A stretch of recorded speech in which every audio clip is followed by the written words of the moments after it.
Last class we have discussed general examination part 1.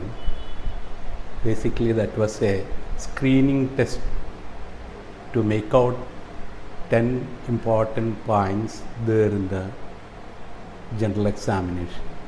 When you are getting a positive finding there in the general examination, especially about the 10 points, we have to go further to get the finer details of the sign, again by doing the physical examination. And today in part 2 examination, we have to consider how we have to proceed with the further examination. Today we will discuss PALA. Content of today's class is on definition, causes, symptoms, method of examination, common other signs, difficulties, red flags and confirmation. The term PALA is from the Latin word pallere, meaning be pale, and then it is transformed into the English term pallor. Now about the definition of pallor: the paleness of skin and mucous membrane due to decreased blood in the capillary bed. Where you are seeing pallor, when it is seen throughout the body, that is generalized, it is in favor of anemia. Pallor is the cardinal sign of anemia. Mucous membrane, since it is transparent, it is better to see the pallor there in the mucous membrane than in the skin, and because of the skin containing melanin and it is multi-layered, it is difficult to get the color from the capillary blood through the skin. Now we shall see the causes of anemia. There are innumerable causes for anemia. Common causes of anemia include nutritional anemia, and under the nutritional anemia, deficiency of iron deficiency anemia, folic acid deficiency, B12 deficiency are the important ones. But among this whole lot, the most important cause is iron deficiency anemia. Now we shall see what are the common causes of iron deficiency anemia. One, the most important one, the menstrual bleeding. Even it need not be excessive. Even normal menses is known to produce anemia in the reproductive age group of a female. Next, pregnancy, especially repeated pregnancy. Hookworm infestation is not now a problem there in Kerala, but it is still a big problem outside Kerala. Next, it is the bleeding piles or hemorrhoid, bleeding peptic ulcer, esophageal varices bleeding, and other upper GIT bleeding. Important causes are low dose aspirin, NSAIDs and alcohol. Causes of sudden pallor, it is important to consider because this pallor can occur even without anemia. There are the vasovagal attack, emotional excitement, motion sickness or visceral pain, hypotension or shock, acute attack of migraine, hypoglycemia, because hypoglycemia is known to induce catecholaminergic release, hence vasoconstriction, drugs, the all sympathomimetic, cocaine use, and finally the so-called death pallor, because there is no blood flow in death. That is why it is known to produce a marked pallor that is known as death pallor. Other important causes of anemia are hemolytic anemia or hemolytic jaundice, and under this category it is very important to consider infection, especially the falciparum malaria, hereditary spherocytosis, thalassemia, PNH, drug-induced hemolytic anemia. The notorious drugs are levodopa, dapsone, anti-malarial. Next, it is the autoimmune hemolytic anemia, and still another important cause of pallor is the hypersplenism. But the one that is very commonly seen there in the world is the pallor of CKD. That's another condition. Hypothyroid individual may look pale due to so many causes.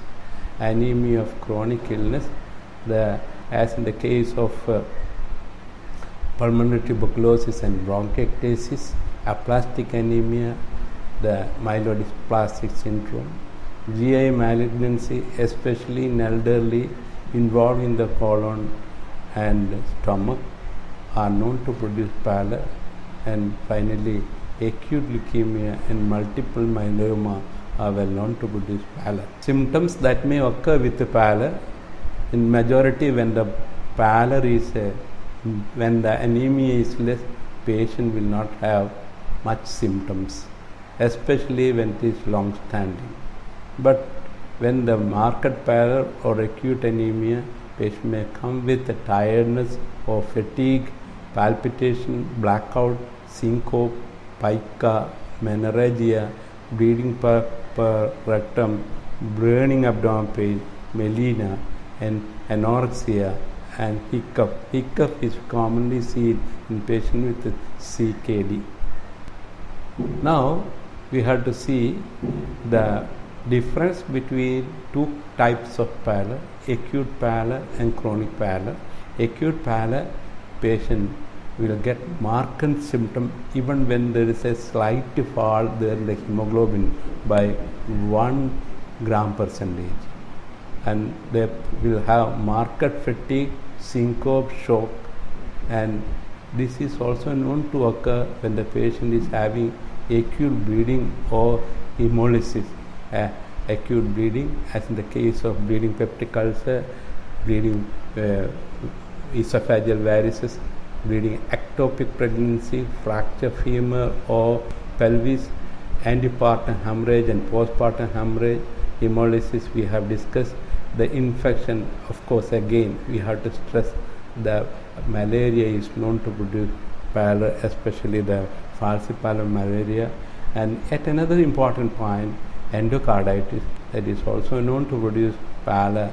And now forget to consider finally acute pallor. One cause of important acute pallor is the snake bite. Chronic pallor, even when the patient is having marked pallor, they may not show much symptom, or they only exhibit mild symptoms, and they will have hyperdynamic circulatory state, and that we can get from the pulse. And see, nutritional deficiency may be obvious in the form of glossitis, platinacea, koilonychia, premature graying of hair, knuckle pigmentation, vitiligo, leg ulcers. In chronic anemia, there will be increased synthesis of 2,3-DPG.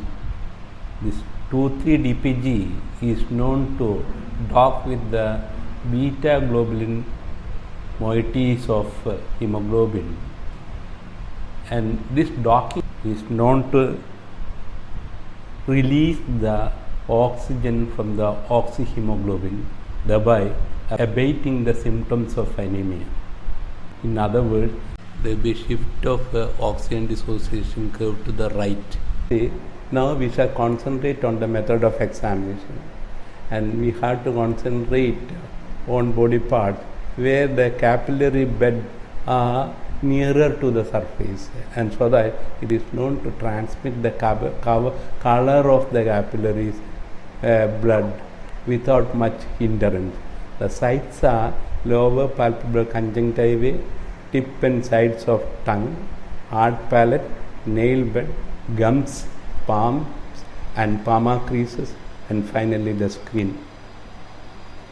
See, as shown here, the arrow is showing where you have to see that pallor and see in the lower palpebral conjunctiva you have to see what is the color there. And in this slide it is showing that the lower palpebral conjunctiva is definitely pale. But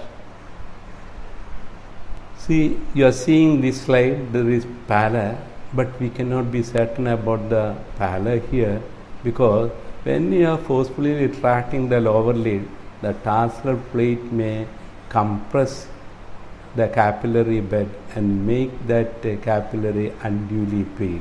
Therefore, the correct method of looking for pallor, you should not make that blanching of that capillary bed there in the lower palpebral conjunctiva by the tarsal plate, and see, therefore the correct method to make out the pallor is to just invert the skin like this, and you may not see the conjunctiva clearly as what you are observing there in this slide, but you have to see carefully look into the lower palpebral conjunctiva as though you are looking into a deep well, and therefore you will be able to make out conjunctival pallor clearly, and therefore this is the correct method to see,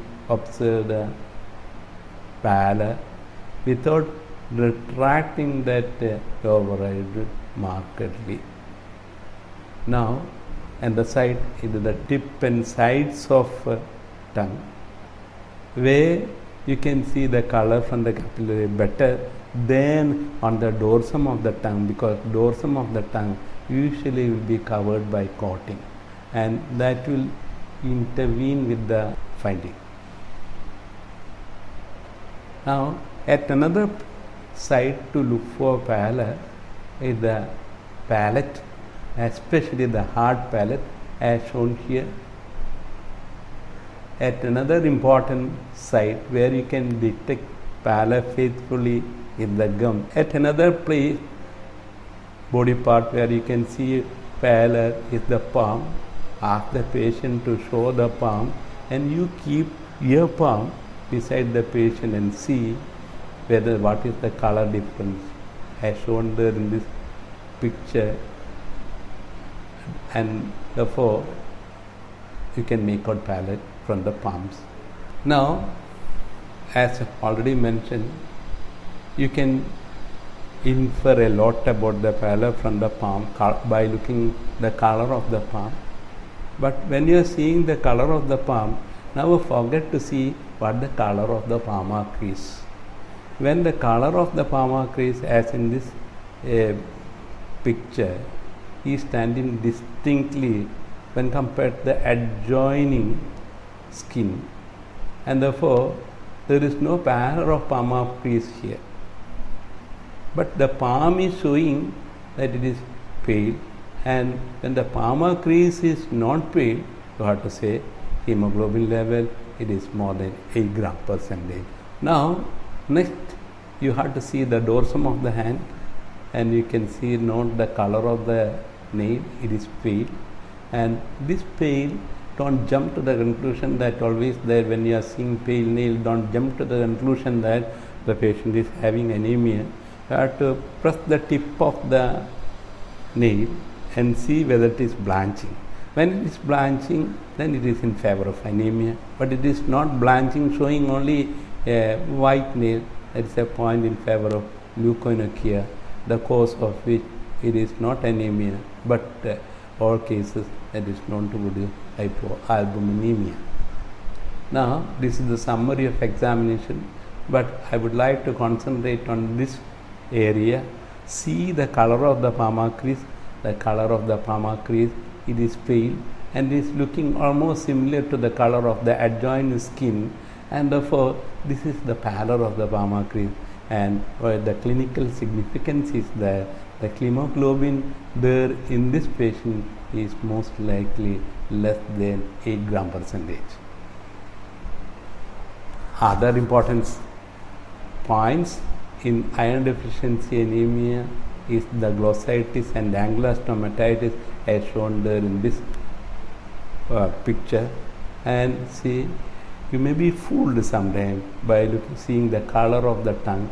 The color of the tongue is red, but the rest of the body may show pallor.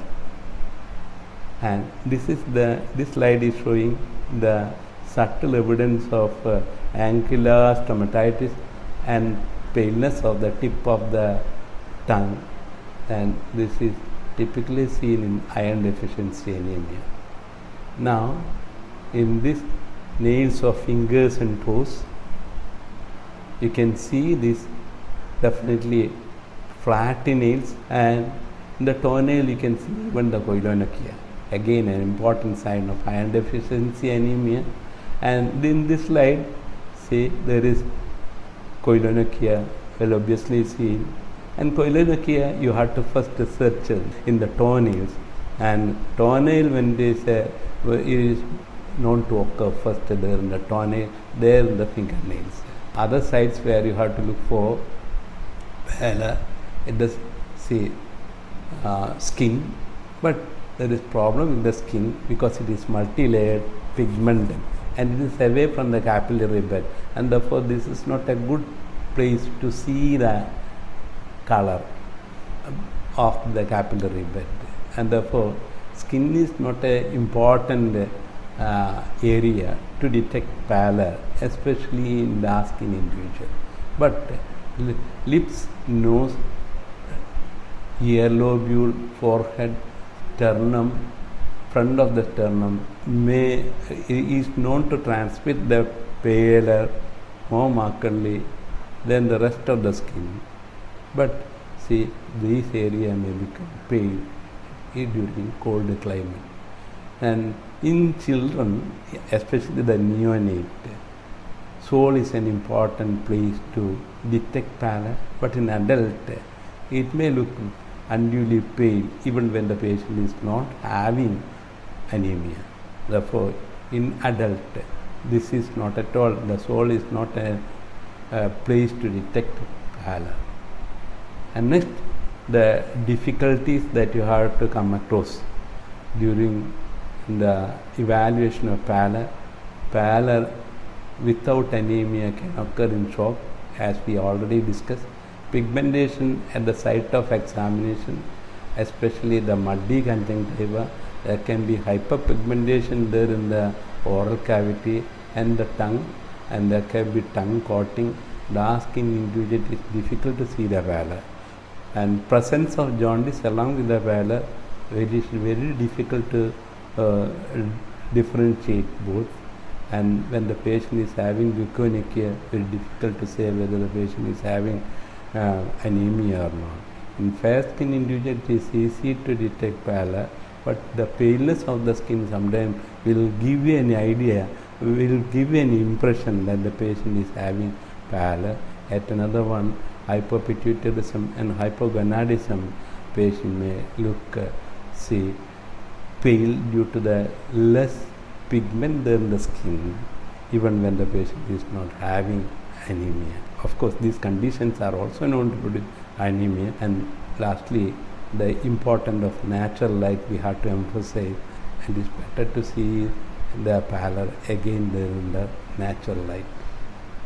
And in this slide, see, it is very difficult to detect pallor in this patient because of the complexion of the skin.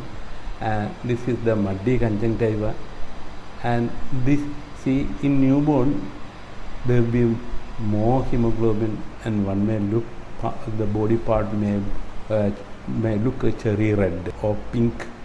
And see, this is the stretched out palm of a infant, and it is looking red. But see, when there is a drop in the hemoglobin, it may not show that pallor of the palm as what we are seeing there in the palm of an adult with anemia. It is difficult to see pallor when the patient is having jaundice. This is because pallor is having a shade of yellow. Jaundice is definitely, it is yellow. and therefore it is very difficult to detect two shades of the same color in a single object. Now it is very difficult to say whether it is pallor or jaundice, and we have to now see pallor and other color. Generalized pallor and congestion will not coexist. Generalized pallor and localized congestion often indicate acute local inflammation.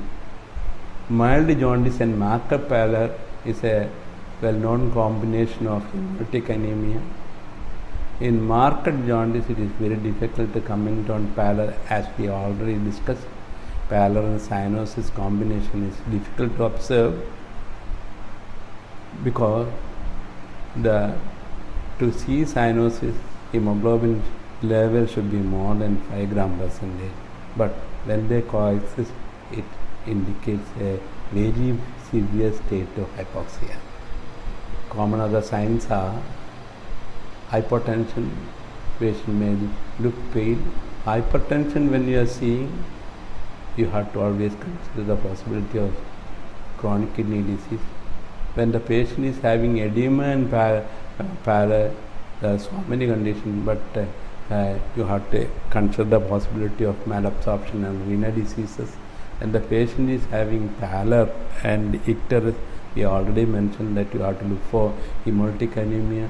When the patient is having lymph node enlargement, consider the possibility of acute leukemia and lymphoma. And when the patient is having a goiter and pallor, consider the possibility of hypothyroidism. When the patient is having a leg ulcer, you have to consider congenital hemolytic anemia like hereditary phagocytosis. When the patient is having vitiligo, premature graying of hair, or knuckle pigmentation, consider the possibility of megaloblastic anemia. And this is showing gum hypertrophy of myelomonocytic leukemia. And this is also a picture showing marker gum hypertrophy. And this picture shows pallor, and you can see some yellowness of the soft pallor, and therefore this is a point in favor of hemolytic anemia. And this face is puffy, face is also pale, and this is the typical appearance of pale face in hypothyroidism. And in this picture you can see the premature graying of hair, and therefore it is megaloblastic anemia. And here it is the knuckle pigmentation and vitiligo. These are the other general examination findings you have to observe in the case of pallor to see the possibility of megaloblastic anemia. And this is the leg ulcer, and where you have to see whether the patient is having jaundice. And don't forget to see that look for splenomegaly, and sometimes you can see similar findings there in the relatives too, as in the case of hereditary phagocytosis. Confirmation of the pallor is by blood test hemoglobin level when it is less than 13 gram percentage in male, and female less than 12 gram percentage, suggestive of is an important feature of anemia, confirmatory sign of anemia. And hematocrit in male less than 42 and female less than 36 RBC count, when in male less than 4.5 million per cubic millimeters of blood, and in female it is less than 4 million per cubic millimeters of blood. These are the other investigations you have to do in difficult cases of anemia. There are the CBCSR, peripheral smear, serum ferritin, serum iron, total iron binding capacity, stool occurred blood, reticulocyte, Coombs test, serum LDH, Ames test, ANA, bone marrow study, hemoglobinemia, serum haptoglobin.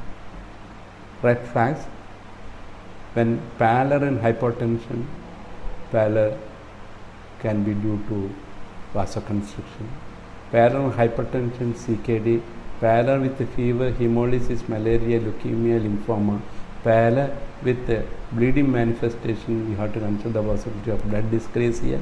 Pallor plus mild jaundice, hemolysis. Pallor plus melena or hematemesis, upper GI bleeding. Pallor plus gum hypertrophy, consider the possibility of leukemia or even the possibility of phenytoin toxicity. Pallor in male, significant illness. Pallor in elderly, serious illness. Hiccup and pallor, consider the possibility of CKD. Body pain and pallor, it is consider the possibility of multiple myeloma in elderly, sickle cell anemia in children. Picture, patient is pale, but the icterus you can make out from the sclera, and therefore the patient is having hemolytic anemia. In this picture, there is pallor and you can see there is